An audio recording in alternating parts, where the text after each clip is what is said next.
Tensions between China and Taiwan are still high over the fatal capsizing of a Chinese fishing boat last month. Now, Taiwan officials have delivered a report to lawmakers with their version of events, but it leaves more questions than answers. Louise is following the developments from Taipei. Louise, what are the key takeaways from this report? What's significant is that Taiwan's government is not saying whether or not there was any collision between the Taiwanese Coast Guard vessel and the Chinese fishing boat. It says it wants to wait until the investigation has concluded. What we do know is that almost 3 weeks ago now, Taiwan's Coast Guard chased a Chinese fishing boat that was fishing close to Kinmen. These are Taiwanese islands, but they're close to the Chinese mainland. And the Chinese fishing boat fled from the Coast Guard vessel and ended up capsizing. 2 of the 4 fishermen on board lost their lives. Now, was there any physical contact between the Coast Guard vessel and the Chinese fishing boat? That's what opposition lawmakers today unsuccessfully tried to find out.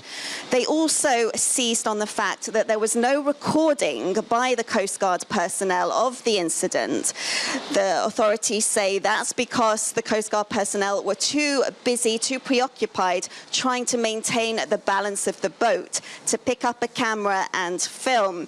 But they say because of this incident, in the future, they're going to procure 24-hour video surveillance systems for Coast Guard vessels. But there's no footage of this incident, so right now there's still a lot of questions as to what actually went on. With all those unanswered questions, how is China likely going to react to this report?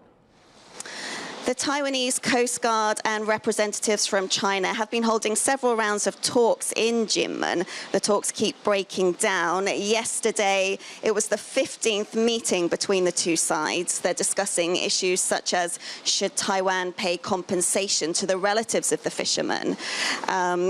But yesterday, the Chinese representatives said they wanted to listen first to the report to the legislature, and then they might be willing to continue talks. I'm not sure they'll be satisfied with what they've heard today, but China has already blamed Taiwan's ruling party for the deaths of the 2 fishermen. It's also raised tensions by increasing patrols around the Kinmen Islands. But, you know, Beijing has a lot of other stuff on its plate, not least the slowing economy. And this week is an important week politically. It's when China's legislature kicks off its once-a-year meeting, when thousands of delegates meet in Beijing. And it's a time when Chinese President Xi Jinping will want to project a confident image to the rest of the world. So I think the continuing fallout from what went on in Kinmen is likely to fall down the agenda for now.